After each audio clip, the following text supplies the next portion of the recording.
know where that is. Driving back. What is going on? Kate's on her phone. Leave me alone. We are heading back from our trip. It's Saturday Morning Comics, and we are late, but only like 30 minutes, which is good compared to the 3 hours last Saturday when we were driving out, where we were late. So there you go. But Charlie is somewhat sleepy. I Slept for 2 hours, she says. Kate is waking up. She's been awake the whole time. Just had some pancakes, some crepes, or some... I had an omelet. So now we're back on the road. We were up at Lake Tahoe having some good fun. And I didn't know if you girls wanted to talk about any of your favorite things, any stuff you really enjoyed. Whoa, bouncy, bouncy. From this trip. I really liked the horseback riding. Should I hold it? Yeah, sure, go ahead and hold it. Okay. Hello. Hello. I really liked the horseback riding. That was fun. Horseback riding. My horse was really stubborn and he kind of hated me, but And he your was horse cool. was named Elliot. I forgot. What's up, Elliot. Rob? Good to see you, Rob. Charlie, your horse was named... Obi, but I renamed him Chap. He was Obi-Wan. That was a cool name. Yeah, but Chap is cooler. All right. And my horse was Sarge, which I took to mean Sergeant Rock. But that was just me. And he was super slow and off-roading. Yes, Like you. Sarge did not follow the trail as religiously as some of the other horses seem to do. Ariel, good morning to you. Bless you, Charlie. You all right? Blessy beans. That was weird. So Kate chose horseback riding. Charlie, what was your favorite part? Actually, the tubing was fun. Oh, you We changed went your mind. tubing. Real nice boy that I was Yep, gonna say. we went tubing. Go ahead, Charlie. Let's talk about the tubing. My favorite part was tubing, and one of our relatives' friends invited us to their boat, and they took us out onto the lake, and they tried to flip us, and we did a few times, but it was really fun. Yes, tubing. Oh, Rob loves horses, but he's in Kentucky, where they have the Kentucky Derby, famous horse race. So you like the tubing the best, Charlie? Yeah. Also, don't you get to wear funny hats in the Kentucky Derby? I think some of the people that go to watch the horse races are known for their funny hats. What's up, Alec? Good morning to you, sir. This is probably not going to be a terribly long show. Whoa. Hey, we're just on our way back. Love both horseback and tubing. There you go, Ariel. And what else did we do? We did whitewater rafting. Not really like big water rafting, just more like whitewater floating, like cruising. It was very relaxed. So we did that as well. The ladies wear derby hats, says Rob. That's what they wear, the derby hats. There you go. Did anybody read anything good this week while we were away? No. Charlie didn't read anything. What's up, JT? Kate, I know Kate finished Carrie. Do you want to tell us about Carrie? Sure. Okay, here. You take the whole thing. I'm going to give you... Whoa! No! Dude, that was an epic fail. Yikes. Orientation is locked. Seriously. You grab, and then you need this Amateur part. live streamer. Amateur live... Yeah, how many years have we been doing this? I stole it. Let's go. All right. Tell that us was about fun. Carrie. Carrie was really good. It was an interesting read, for sure. Carrie's an interesting girl. She has some problems and some talents. What are those problems and talents? Well, she kind of has like weird superpowers, but they're like, it's kind of like 11, where she has to like telekinesis and can do stuff with her mind. And her mom really hates her, mostly because she believes like she's like the devil's spawn. Her mom's a little wacky. She's the villain. Yeah, she's a little weird, but she's really abusive towards Carrie too. And then Carrie is like kind of a loner at school. White Whale says no one ever mistook you for a professional, John. And then yeah, Carrie was pretty cool. The ending was cool. I'm not gonna spoil it, but if you haven't read it came out in like 19 something, but like It was the 80s. 85 I was gonna say, but it was really good. It was really funny. Surprisingly, I didn't think it would be that funny, but there were definitely some parts where I was like giggling. Yeah. Now, this is your second Stephen King book, right? You've read It and you've read Carrie. Which one's better? It. It's better. Actually, okay, Carrie had a better ending, better like overall storyline, but I like the characters more in It. Okay. They were easier to follow, considering that. And it was obviously scarier. Yeah, but then the book also, it was like a massive book, so you could connect more with the characters. Whereas if Carrie, we were comparing sizes, Carrie's like this thin, and then it's like that thick. Like there's a huge size difference between the size of the books. So, yeah. Now what? Anything else you want to say about Carrie and Stephen King? He needs to write better endings because it sucked. The ending was terrible. He's notorious for that problem. It was really not okay. Anyways, Carrie Do you want to ended read pretty more nice. Stephen King? Yes. Okay, so we need to find more Stephen King books for you? Yeah. For sure. What books would you guys recommend? Oh, yeah. Does anybody in the chat have a Stephen King book for Kate? If she can handle it, she can handle anything. White Whale said that the idea that 19-something is a long time ago feels bad. That 1980-something? 19-something feels bad because I said 19-something. Back in those 1900s. Amateurs. All right. We Take didn't it back. breathe air. Sorry. You good? Yeah. Charlie, That was did you fun. want to share anything you've been reading, anything you've been enjoying? I haven't been reading it. You haven't been reading anything? I read Paper Girls too. Oh yes, you've been reading Paper Girls because Kate's going to be on JP's channel talking about Paper Girls soon. Sounds good. I'm not invited, but Kate's invited.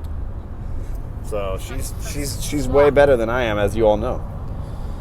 Let's see, what did I read? Oh, I read Marvel's Mutants, a book about Chris Claremont's time on the Uncanny X-Men.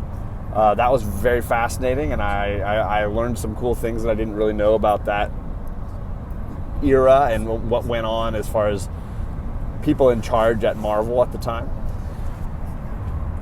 I'm also in the middle. Are we all right back there? Yeah.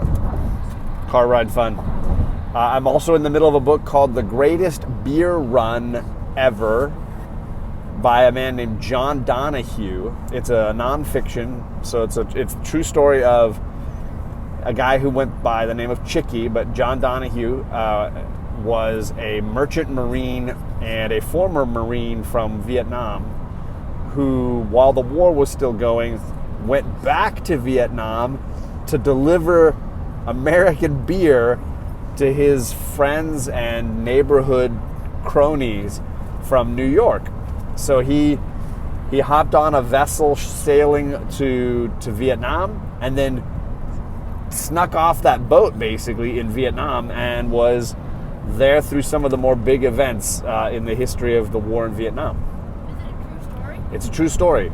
And I'm currently he was just in Saigon for the Tet Offensive, a very important event in the history of the war in Vietnam. It was a pretty amazing sequence. Yeah, Rob, there was some jokes about the bourbon whiskey thing. In fact, there was a mom of one of those soldiers he went to visit who had stuffed a bottle of whiskey into a loaf of bread and then sent it to him so that he could get it.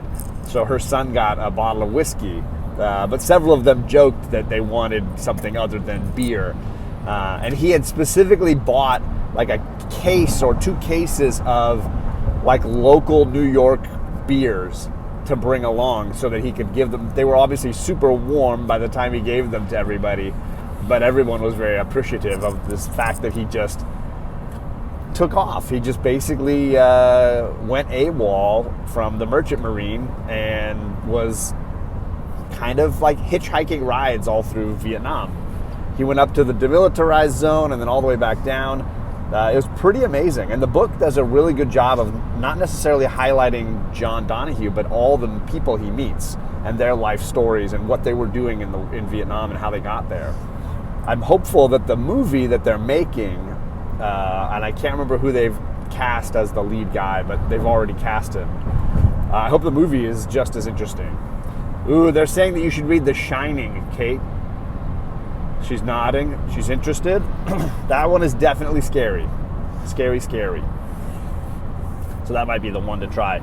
I'm a big fan of The Green Mile, and my wife's a huge fan of Different Seasons, so those are options. I never read Dr. Sleep or saw the Ewan McGregor movie. If anybody saw it, I'd love to know if it was any good. So those are the books I've been reading. I left all of my comic books back home, so I was not able to read any comics. Looks like we are in a dead zone, perhaps, a cell phone question mark area. I should have 5G right now. And yet the wheel of death is spinning on my screen here. Reconnect. Did that work? Let's see. Air Spider says, Dr. Sleep made you want to go to sleep. There you go. Or just dive first into the Dark Tower. See, hard pass for me. I love fantasy, but hard pass. Simon R is in the chat. Good morning, Simon. I hope you're doing well. 5x5 Lima Charlie. There you go. I'm glad we were coming through it. I got the spinning wheel here, so I don't know what was going on. But my wife's phone was... I'm listening to Spotify. She's got her Spotify going. She's living the dream. Having a happy time. Anything else we want to mention, girls, about the trip, about anything fun? I know Charlie wants to talk about cats. Do you want to talk about kitties, Charlie? No? Okay, do you want to take the headphones? Here you go. The microphone's in that thicker part, okay? Do you want to hold this? No, I can hold it. You want to hold it for her? There you go. Basically, our relatives in Tahoe have 2 cats, Kato and Nico. Kato is gray with blue eyes, and Nico has bluish green eyes, and he's Siamese. And they're so cute, and they're both about this big. And they stood up on their hind legs to there. What did you do with them? They didn't really like me that much because it was like our first few days and they were still warming up to us, and they're very like on edge. So if you like even like bump your toe on the ground, they'll like get in ready position to run. But then Kato started being a little nicer, and I was petting. You pet the back of them and then you stroke their tail, and then he lay down on the ground and I got to like rub his belly. And then he became my friend. And then it was the same with Nico. But Nico is he's a lot fluffier for me. And, Really nice to you. yes. And when the adults would go out on the deck, like cats aren't allowed outside because they'll run away. And they both, one was by the front door, the other was by the entrance to the deck, and they were both mewing, and you had to give them attention. And she said that if they give you like the side, like head cock, then it means that they trust you, and they did that to me multiple times, and that if they let you rub their belly, and I got to carry Kato, and that's also what they said. So yeah. Story time. There you go. It's a good story time. Charlie is a very good storyteller. Whoop, I dropped the microphone there. Sorry. And that's pretty much it. We are hopefully going to be home again soon and back to the normal comic book fun. I know I've got a Comic Gories coming on Monday, and that's definitely in the works. I should be on Dungeons & Dragons on JP's channel. So some of that. I am rocking the Casually Comics swag again today. All the Jen and Mars good stuff. So this is the approved by the Casually Comics Authority. I know Mars built all these cool shirts. So definitely shout out to Jen and Mars. And I think that's pretty much it, gang. 15 minutes, short and sweet. But we're on the road, and we're probably going to lose Wi-Fi here at some point. So that's pretty much a guarantee. But for those that hung out with us, thanks for hanging, and we'll see you all back again soon. Bye.